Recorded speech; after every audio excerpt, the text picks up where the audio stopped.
우리 지난 시간에 배웠던 내용을 함께 점검해 보도록 하겠습니다. 우리 오늘 예레미야 읽기 세 번째 시간이 되겠는데요.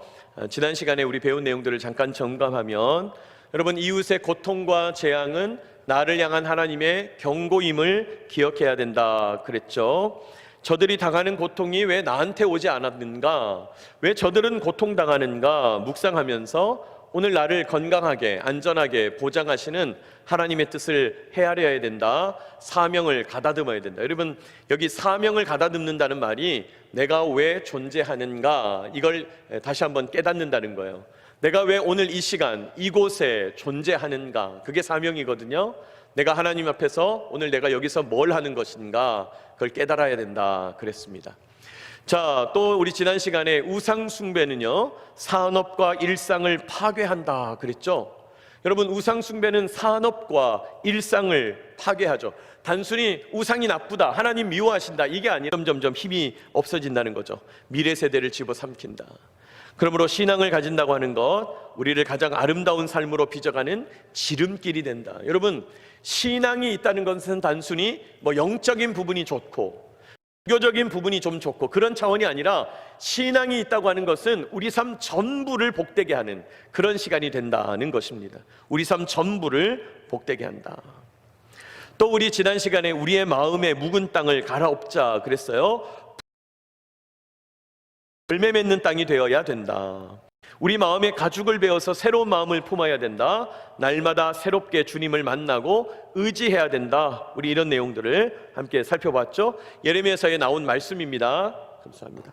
마음의 가죽을 베어내야 된다. 마음의 묵은 땅을 뒤집어 갈아엎어야 한다. 우리가 날마다 주님을 져야 된다 그랬어요.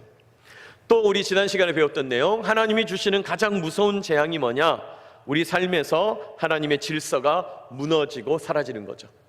여러분, 우리 하나님은 창조주 하나님이라고 그랬어요. 창조는 하나님의 질서가 펼쳐지는 거라고 그랬습니다. 그런데 우리 삶에서 무서워해야 될 게 뭐냐? 하나님의 질서가 무너지는 거예요. 더 이상 하나님의 역사가 나타나지 않는 거죠. 근데 이런 사람 있죠. 목사님, 저는 하나님의 질서 지금 없는데 잘 살고 있는데요. 근데 그것은 잘 살고 있는 게 아니다. 지금 매우 위기 상태이다. 무너지기 일보 직전이다. 매우 위험한 상태다 그랬어요. 그러니까 여러분, 기도하지 않았는데 잘 되고, 내가 하나님께 간구하지 않는데 일이 술술 풀리고, 내가 하나님 앞에 충성하지 않는데 하나님께서 나를 도우시는 것 같고, 여러분, 그거는 기뻐할 일이 아니에요. 되게 위험한 일이에요. 지금 내가 하나님 앞에서 바르게 가고 있는가 점검해야 합니다.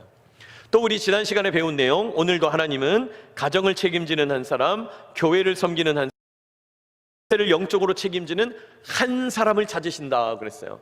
예레미야의 5장에 나오죠. 한 사람을 찾으신다. 여러분, 하나님께서 이스라엘 백성들을 용서하고 싶으신데도 용서할 건덕지가 없어요. 용서할 근거가 없어요. 용서를 하고 싶은데 뭘 근거를 삼을, 한 명이라도 의인이 있어야 되는데 용서하지 못한다. 하나님의 안타까움 묻어나오는 말씀이죠. 우리가 그 한 사람이 되어야 되겠다 시간에 봤습니다. 자, 우리 7월 3주차 지난주 월요일부터 우리가 예레미야 5장 말씀부터 이제 같이 묵상을 했습니다. 여러분, 교재 예레미야 5장 12절부터 나와 있죠. 볼펜을 들고 한번 같이 살펴보기 원합니다. 자, 먼저 5장 12절부터 보시면 하나님께서 이스라엘 백성들의 죄를 지적하죠. 그들이 여호와를 인정하지 아니하며 말하기를 여호와는 계시지 아니하니 재앙이 우리에게 임하지 아니할 것이고, 하나님이란 분은 안 계시고 칼과 기근이란 건 오지 않을 거고, 14절 선지자들이 말하는 거 그거 다 바람 같은 거야. 그거 다 헛된 거야. 의미 없는 거야. 14절 하나님이 그 말씀을 들으시고 그러므로 만군의 여호와께서 이와 같이 말씀하시니라 하면서 줄친 부분 우리 같이 읽어볼까요? 시작. 너희가 이 말을 하였은즉 볼지어다 내가 내 입에 있는 나의 말을 불이 되게 하고 이 백성을 나무가 되게 하여 불사르리라. 백성들이 하나님 앞에서 하나님은 없어, 하나님 존재하시지 않아, 재앙이라는 거 안 올 거야, 우리는 잘 될 거야, 이런 죄를 하고 죄를 짓는데 하나님께서 그것을 심판하신다는 거예요. 특별히 하나님은 어떤 분입니까? 다음 페이지. 불순종의 언어를 심판하시는 하나님이에요. 불순종의 언어를 심판하신다. 예? 여러분, 하나님을 거부하고 하나님의 존재를 부인하는 불순종의 언어. 사실은 이 언어라는 것은 우리 삶 전부를 대변하죠. 여러분, 언어가 생각이 우리의 행동을 결정하거든요. 말을 뱉었으면 그 말도 해야 되거든요, 사람은. 그러니까 이 언어라고 하는 것, 불순종의 언어라는 것은 태도도 불순종하고 자세도 불순종하고 삶도 불순종하고 그냥 삶 전부가 불순종하다, 생각이 삐뚤어졌다 이 말이에요. 그런데 하나님이 특별히 불순종의 언어를 심판하신다는 거예요. 하나님의 통치를 거부하는 불순종, 하나님은 안 계시다면서 이야기하는 불순종. 여러분, 여러분의 언어를 점검하게 되시기를 축복합니다. 나는 순종의 언어. 여러분, 이런 말 하면 안 되는 거죠. 우리 그리스도인들은 다음 생에 태어나면 이런 말 하면 안 돼요. 다음 생이 있습니까, 없습니까? 아니, 가보지도 않아놓고 전부 다음 생이 있다고 기대를 하고 있어요. 다음 생에 태어나면 나는 부잣집 딸로 태어나고 싶다면서 뭐 말도 안 되는 얘기를 하고 있어요. 아니, 상관없어요. 다음 생은 없다 이 말이에요. 여러분, 이미 그것부터, 그런 간단한 어떤 원리적인 부분에서부터 순종의 언어를 써야 된다는 거예요. 사실 해야 되는 거예요. 여러분, 우리가 상갓집에 가가지고 명복을 빕니다. 그거 우리는 그리스도인들은 쓰면 안 되는 말이죠. 왜요? 명복이란 건 다음 생애에 복 누리기를 원한다 이 말이에요. 근데 우리는 다음 생에 없으니까 우린 그거 아니죠. 그래서 저는 봉투에다가 이렇게 씁니다. 유족들에게 하나님의 큰 은혜가 임하기를 원합니다. 하나님의 위로하심이 함께 하시길 빕니다. 그걸로 충분한 거예요. 여러분, 우리가 작은 언어에서부터 혹시 내가 성경과 어긋나는 말을 쓰고 있지 않나? 하나님 앞에 불순종의 언어를 쓰고 있지 않나? 점검해 봐야 된다는 거예요. 점검해 봐야 된다. 그러면서 오늘 성경의 수준이 뭐라 그럽니까? 자, 앞장 다시 보세요. 줄친 부분 다시 보세요. 내가 너의 입에 있는 나의 말을 뭐가 되게 하고? 불이 되게 하고 그래. 불이 되게 하고. 얼마나 심각한 말입니까? 입속에 사탕을 물고 있는데 글쎄 사탕이 갑자기 불이 돼버려. 어떻게 되겠어요? 끔찍하지 않아요? 내가 지금 사탕을 물고 있는데 사탕이 불이 된다.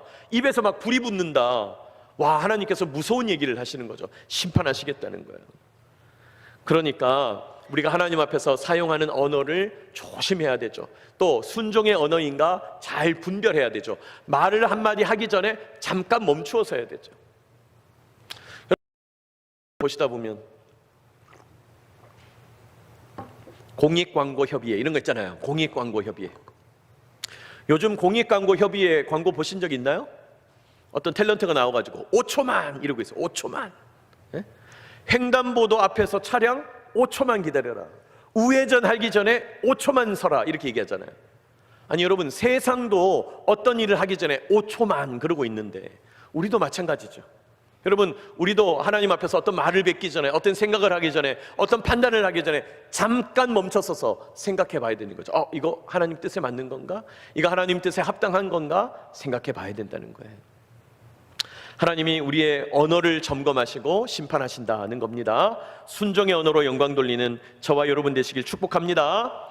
자, 그 다음에 이제 예레미야 5장 23절 한번 볼까요? 우리 예레미야 5장 23절 이하에 보면 하나님께서 이스라엘 백성들의 죄를 지적을 하시는데요. 23절 배반하며 반역하는 마음이 있고, 24절 너희 마음으로 우리에게 이른 비와 늦은 비를 때를 따라 주시며 우리를 위하여 추수 기한을 정하시는 우리 하나님을 경외하자 하지도 않는구나. 너희들 대로 섬기자 이런 이야기조차 안 하는구나 하면서 하나님께 죄를 짓고 있다. 그렇게 얘기해요. 하나님께 죄를 짓고 있다. 뿐이냐, 26절 내 백성 가운데서 악인이 있어서 새 사냥꾼이 매복함같이 지키면서 덫을 놓아 사람을 잡아요. 사람에게 죄를 져요. 27절 새장에 새가 가득함 것 같이 너희 집들의 속임이 가득하다. 또 28절 살찌고 윤택하며 또 행위가 심히 공정하지 아니하며 빈민의 재판을 공정하게 판결하지 아니하고. 무슨 말이에요? 이웃에게 죄를 짓는다 이 말이에요. 이웃에게 죄를 짓는다. 너희들이 하나님께 죄를 짓고 이웃에게 죄를 짓는구나. 하나님께서 지금 지적하고 계신 거죠. 자, 29절 줄친 부분 같이 읽어볼까요? 시작. 이 일들에 대하여 벌하지 아니하겠으며 내 마음이 이 같은 나라에 보복하지 아니하겠느냐. 여러분, 무슨 말이에요? 보복하지 아니하겠느냐 이 말은 보복한단 말이에요, 안 한단 말이에요? 한단 말이죠. 보복하겠다는 거예요. 기필코 보복하겠다는 거예요. 자, 여러분, 우리 이 유다 백성들의 죄를 방향으로 보면 이렇게 말할 수 있어요. 유다 백성들의 죄는 위로 하나님께 죄를 짓고 그 다음에 어디로? 옆으로 이웃에게 죄를 짓고 있는 거예요. 오늘 주님은 그걸 지적해요. 지금 너희들의 죄는 두 가지 방향으로 진행되고 있다는 거예요. 위로 하나님께 죄를 짓고 있구나. 하나님이 우리에게 이런 풍성함을 주셨다고 고백 안 하는구나. 하나님의 존재를 인정하지 않는구나. 위로 하나님께 죄를 짓고 뿐이냐, 어디로도 옆으로도 죄를 짓고 있다. 옆으로도. 네? 너희 이웃들을 왜 그렇게 괴롭히냐? 왜 힘약한 사람들 어렵게 만드냐? 왜 자기 이웃을 괴롭히고 학대하냐? 심판한다. 두 가지 방향에서 죄를 짓고 있다는 것을 말씀해요. 근데 여러분, 이 두 가지 방향이라는 것은 사실 엄밀하게 말하면 동서남북이 돼버리죠. 위아래가 되고 좌우가 되니까. 이 말은 무슨 말입니까? 총체적인 죄라는 거예요. 총체적인 죄. 종합적으로 너희들 죄를 짓고 있구나. 전체적으로 죄를 짓고 있구나. 주님 그렇게 말씀하는 거예요. 여러분, 우리가 죄라고 할 때 자꾸 우리는 주님 거짓말했습니다. 주님 제가 마음에 나쁜 생각을 했어요. 뭐 도둑질을 했어요. 간음을 했어요. 자꾸 이런 죄를 생각해요. 뭐 그것도 죄죠. 당연히 죄죠. 그러나 성경이 말하는 죄는 늘 두 가지 방향을 따지고 있다는 거예요. 위로 하나님께 충성하고 있냐, 하나님과 바른 관계를 맺고 있냐, 이게 한 가지 방향이에요. 위의 하나님과의 관계. 또 우리가 이웃들과 어떻게 지내고 있냐. 심지어 예수님께서 마태복음에 보면 너희들 주님께 예물을 드리러 제물을 드리러 나왔을 때 이웃과 화해하지 못한 거 생각나면 어떻게 하라? 가가지고 이웃하고 화해한 다음에 와라. 네? 왜요? 하나님과의 관계는 이웃과의 관계와 직간접적으로 연결되어 있어요. 하나님과의 관계하고 이웃과의 관계는 연결되어 있어요. 어떤 분들 옆 사람하고 잘 못 지내, 뭐 자꾸 다퉈, 자꾸 문제요. 근데 나는 예수님은 잘 믿는다. 그건 불가능하다는 거예요. 그건 어려워요. 왜요? 관계라고 하는 것은 총체적이거든요. 여러분, 내가 이 사람하고도 관계가 좋고 저 사람하고도 관계가 좋은 법이지 이 사람은 괜찮은데 저 사람은 싫어, 이럴 수는 없다 이 말이에요. 여러분, 우리가 위로 하나님과의 관계가 좋으면 좋을수록 옆으로 우리가 관계가 좋아집니다. 반대로 우리가 이웃들과 아름다운 삶을 지내면 지낼수록 말도 조심하고 절제하고 존중하고 높이고 칭찬하고 이런 아름다운 언어를 쓰면, 좋은 관계를 맺으면 하나님과의 관계도 넓어지는 거예요. 확장되는 거예요. 여러분, 두 가지 방향이 있다는 사실을 꼭 기억해야 합니다. 위로 하나님께 죄를 짓고 있지 않은가, 옆으로 이웃에게 죄를 짓고 있지 않는가 따져봐야 된다는 거예요. 여러분, 하나님을 경외하지 않는 것이 죄이고, 또 여러분, 세상의 관례나 전통, 습관을 따라서 누구를 미워하고 누구를 핍박하고 누구 어렵게 만들고, 그거 죄죠. 그거 죄입니다. 네? 여러분, 예수님 당시에 유대인들이 율법을 지키더라고 이방인들을 막 핍박하는 거, 그것도 죄죠. 아니, 이방인들 문화에 섞이지 말라 그랬지, 이방인들은 잡아 죽여라 이렇게만 하시는 게 아니다 이 말이에요. 그러니까 우리가 그런 세상에서 당연하게 여겨지는 어떤 관례나 전통 속에서 우리가 죄를 짓고 있지는 않은가 따져봐야 되는 거예요. 생각해 봐야 되는 거예요. 자, 우리가 두 가지 방향에서 우리의 죄를 점검해야 된다 그랬습니다.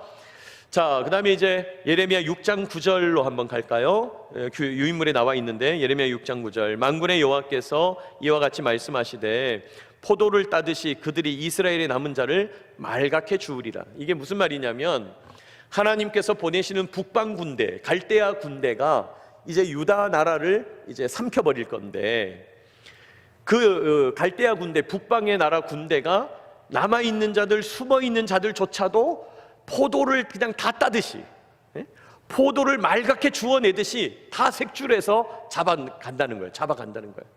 그러니까 너희들 지금 큰일 났다 그 얘기 하는 거예요. 자, 그런데 너는, 자, 줄친 부분, 너는, 여기서 너는 표시해 놓으세요. 예레미야를 말하는 거예요.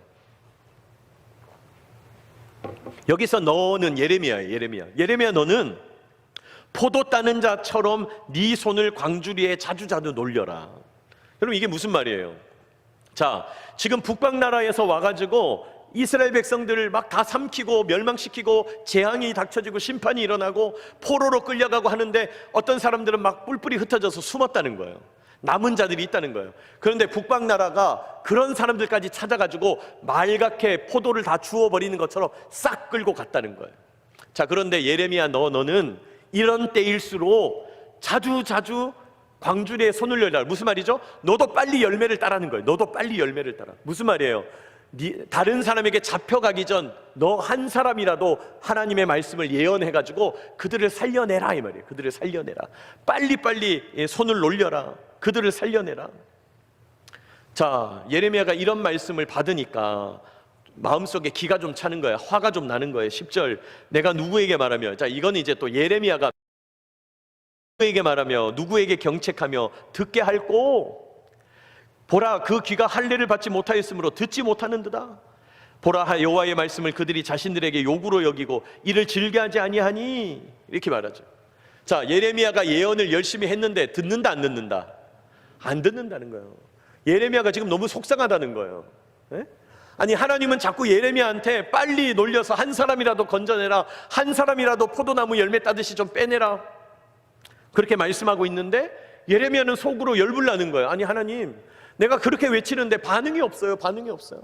그렇게 외치는데 이야기를 들어주는 사람이 없어요. 그러면서 뭐라 그래요? 귀에 할례를 안 받았다. 이 귀가 구원 이전이다 이 말이에요. 이 귀가 멀었다 이 말이에요. 엉망진창이다 이 말이에요. 네? 어떻게 이럴 수 있습니까? 예레미야가 막 말하는 거죠. 저는 이 말씀을 묵상하면서 하나님께서 예레미야에게 거룩한 부담감을 주시는구나, 그런 생각을 하게 됐어요. 거룩한 부담감을 주신다. 듣지 않는 유다 백성들을 향해서 네 손을 광주리에 자주자주 놀려라. 거룩한 부담감을 주시는 거죠.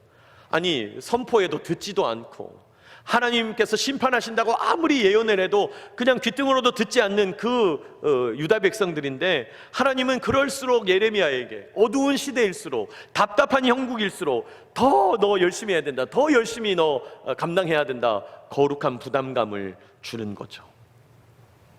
여러분, 저와 여러분에게도 거룩한 부담감이 필요합니다. 여러분은 어떤 부담감을 가지고 계세요? 네? 어떤 분이 신방을 갔더니 목사님, 우리 애들이 밥을 하도 잘 먹어가지고 막중한 책임감을 느낍니다 막 이러던데. 네? 아니, 그런 부담감도 느껴야 되겠죠. 그런 부담감도 있지만 진짜 부담감은 뭡니까? 시대를 향한 부담감이 있어야 되죠. 시대를 향한 부담감.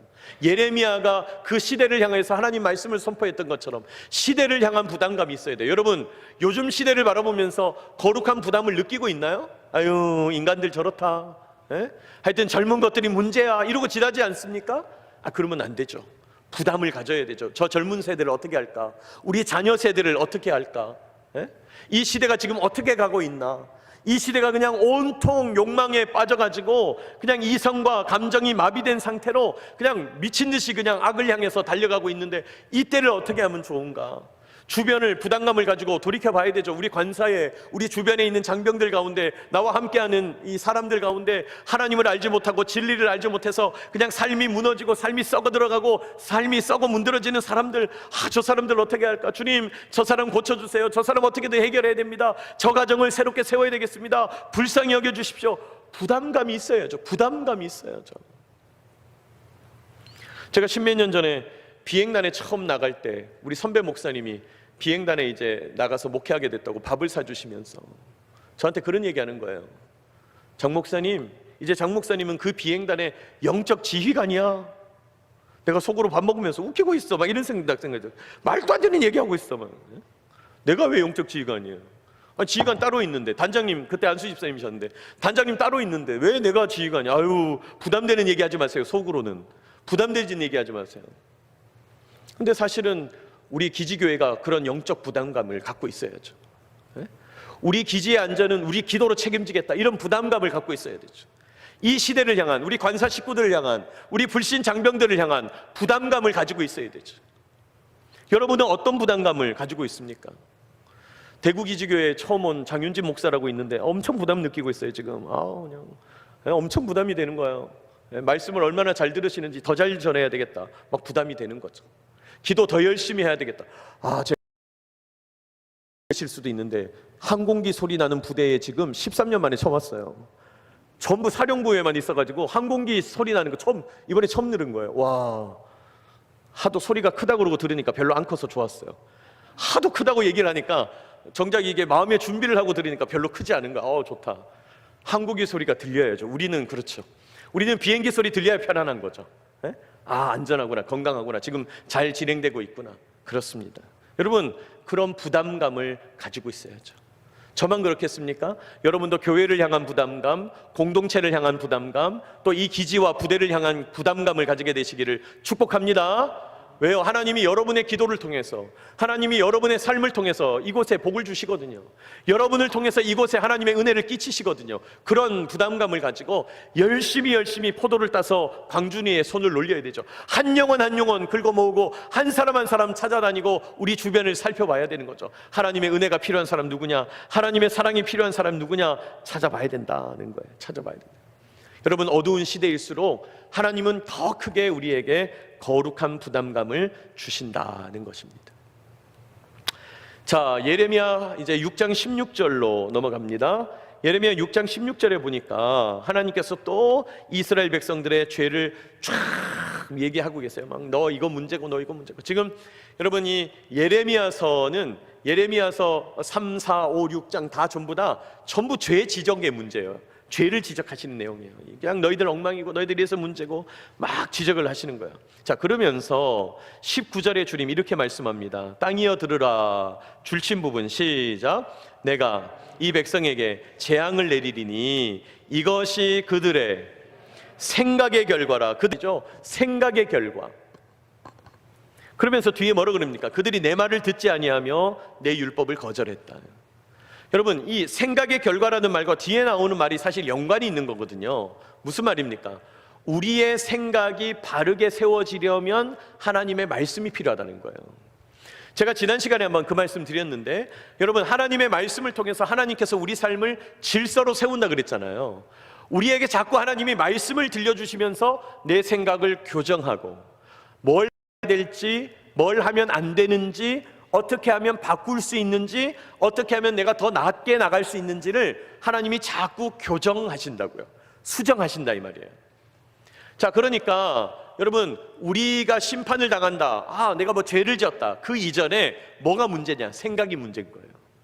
이 말을 이제 요즘 말로 바꿔 얘기하면 메모해 놓으세요. 관점이 문제인 거예요. 관점. 그러니까 이 말은 너희들이 지금 이 백성들 재앙을 당하는 이유는 관점의 결과다, 이렇게 말해도 된다 이 말이에요. 관점의 결과. 여러분, 이 세상은 관점으로 이루어진다. 제가 수요일 날 그 말씀을 드렸거든요. 이 세상은 다 관점으로 이루어지는 거예요. 믿음으로 이루어지는 거예요. 네? 제가 그 예를 들었잖아요. 여기 지금 설교 듣고 있는 여러분, 제가 목사인 것을 알고 계시죠? 알고 계세요? 저를 목사라고 지금 믿고 말씀을 듣고 있는 거잖아요. 근데 여기 제가 성직 취득 증명서 여러분한테 줘가지고 내가 목사인 걸 인정하는 사람 아무도 없다는 거죠. 여러분, 사실 이전에, 진실 이전에 이 세상은 전부 믿음으로 형성되어 있거든요. 그 믿음이 다른 말로 관점이고 생각이거든요. 그래서 제가 말씀드렸죠. 좋은 사람은 어떤 사람이냐? 좋은 관점을 갖고 있는 사람이라고 했어요. 나쁜 사람은 어떤 사람이냐? 나쁜 관점을 갖고 있는 사람이라고 했어요. 지금 잘하냐 못하냐는 나중 문제예요. 관점은 언젠가 드러나게 돼 있어요. 관점은 언젠가 티가 나게 돼 있어요. 여러분은 좋은 관점을 가지고 있는 좋은 사람입니까? 나쁜 관점을 가지고 있는 나쁜 사람입니까? 여러분, 관점을 잘 분별해야 돼요. 여러분, 이 관점이란 게 얼마나 놀라우냐면, 상황이 아무리 어두워도 관점이 제대로 서 있으면 승리하게 돼 있어요. 우리가 주변에서, 영화에서, 드라마에서 과거 역사가 많이 듣잖아요. 상황이 너무 어려워요. 나라가 다 망하게 생겼어요. 그런데 어떤 지도자가 나타나서 바른 관점을 설파해요. 백성들이 그 관점을 통해서 다시금 삶을 세워요. 승리하게 되는 거예요. 그러나 아무리 상황이 좋아도 관점이 엉망진창이면 그 나라는 곧 망하게 되는 거예요. 그러니 여러분, 우리는 관점을 돌이켜 봐야 돼요. 관점. 우리의 관점이 왜곡되어 있지 않은가? 우리의 관점이 잘못되어 있지 않은가? 우리의 관점을 잘 점검해야 된다는 거예요. 자, 그게 바로 뒤에 나오는 예레미야 7장 4절 말씀하고도 연결돼요. 자, 바로 이어서 볼까요? 예레미야 7장 4절 줄친 부분. 너희는 이것이 여호와의 성전이라, 여호와의 성전이라, 여호와의 성전이라 하는 뭘 믿지 말라? 거짓말을 믿지 마라. 이 거짓말이야. 다른 말로 하면 거짓 관점이야 이 말이에요. 왜 이게 거짓 관점이냐? 여기 여호와의 성전이라, 여호와의 성전이라 이 말은 당시 유다 예루살렘 백성들이 우리는 율법을 가지고 있는 백성이야. 우리는 성전을 보유하고 있어. 하나님의 율법과 성전을 갖고 있는 우리가 망할 리가 없지. 그래, 우리는 안 망해. 우리는 안 망해. 우리가 죄를 좀 짓지만 우리는 안 망해. 우리가 하나님 앞에서 좀 책망될 일이 있지만 그래, 우리는 안 망해 라고 하는 잘못된 관점을 갖고 있었다는 거예요. 성전이 있으니까, 율법이 있으니까 우리는 안 망할 거라고. 그래서 오늘 주님께서 그게 거짓말이라고 그러는 거예요. 거짓말, 잘못된 관점. 그거 큰일이다. 너희들 잘못된 관점이다. 8절도 보세요. 줄친 부분. 보라, 너희가 무익한 거짓말을 뭐 하도다? 의존하도다. 거짓말에 의지해서 자꾸 뭔가를 생각하고 삶을 사는 거예요. 그러면 안 된다는 거예요. 거짓말이라는 거예요. 여러분, 그러므로 다음 페이지 보시면 우리가 해야 될 게 뭡니까? 거짓을 분별해야 돼요. 거짓을 분별해야 돼요. 여러분, 거짓을 분별하게 되시길 축복합니다. 아까 제가 관점 얘기했잖아요. 좋은 관점이 있고 나쁜 관점이 있다고 그랬어요. 악한 관점이 있고 선한 관점이 있다 그랬어요. 네? 여러분, 관점이 이렇게 다른 거예요. 그런데 거짓 관점이 있다는 거예요. 나쁜 관점, 망하는 관점, 넘어지게 하는 관점, 망가뜨리는 관점이 존재한다는 거예요. 우리가 그걸 분별해야 된다는 거죠. 여러분, 이 세대 우리 자녀들이 사용하는 언어를 가만히 보면 그 나쁜 관점이 투영돼 있죠. 요새 이제 이렇게 상가집 같은 데 가면 우리가 이제 신앙을 갖고 있으니까 그렇지만 뭐 예를 들어서 연예인들 중에 누가 스스로 목숨을 끊었어요. 네? 또 뭐 유명한 사람이 안타깝게 암으로 죽었어. 그러면 요새 기사에 어떻게 나요? 연예 기사 같은 데 보면 뭐 누구누구 하늘의 별이 되다 뭐 이렇게. 말도 안 되는 얘기를 하고 있어요. 어떻게 별이 됩니까? 땅으로 갔을 뿐이지. 그냥 그 육체가 썩어서 이제 화장되어서 땅에 뿌려질 뿐인데 별이 됐다. 막 다른데 위로한다고 이렇게 얘기하죠. 막 손 붙잡고 어머 좋은 데 가셨을 거예요. 좋은 데 가셨을 거예요. 어떻게 알아요 좋은 데 갔는지? 성경은 좋은 데 갔다고 얘기합니까? 아니에요. 한 번 죽는 것은 사람에게 정해진 것이요 그 후에는 심판이 있으리니. 명확한 말씀이에요. 성경은 명확해요. 여러분, 좋은 데 갔다 우리는 함부로 얘기할 게 아니에요. 그럼 목사님 장례에 가서 어떻게 하란 말입니까? 아니, 여러분, 장례는 죽은 분을 위해서 가는 게 아니에요.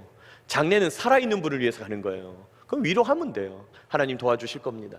하나님께서 위로해 주시기 빕니다. 우리 그러면 되지 뭘 좋은 데를 갔다고 어떻게 알아요? 여러분, 그거 잘못된 관점이에요. 좋은 데 아니에요.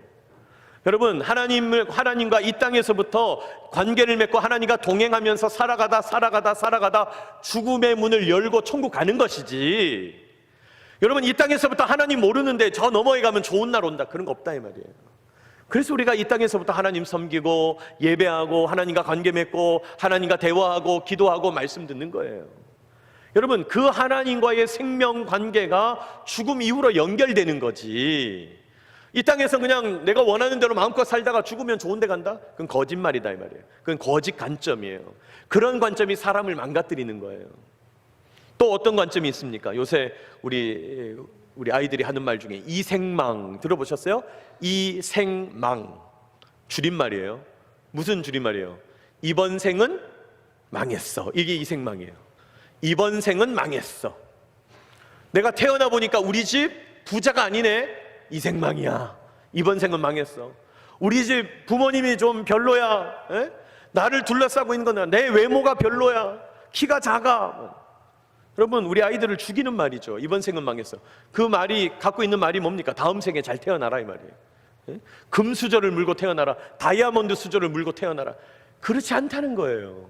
그건 잘못된 관점이죠. 거짓말입니다. 다음 생은 없는 것이니까요. 여러분, 거짓을 분별할 수 있어야 돼요. 여러분은 신문 이렇게 보고 거짓을 분별합니까? 네? 여러분, 누가 그런 신문 한 거짓을 분별하지 못할 가능성이 높대요. 그러니까 이쪽에 신문이 있으면 또 반대편 신문도 볼 수 있어야 되는 거죠. 그러면 대체로 균형이 잡혀요. 네? 여러분, 제가 교회에서 목회하는 제일 중요하게 알고 계시죠? 한쪽 말만 들으면 돼요, 안 돼요? 안 돼요. 지도자가 한쪽 말만 듣고 이제 뭐 하면 문제가 생겨요.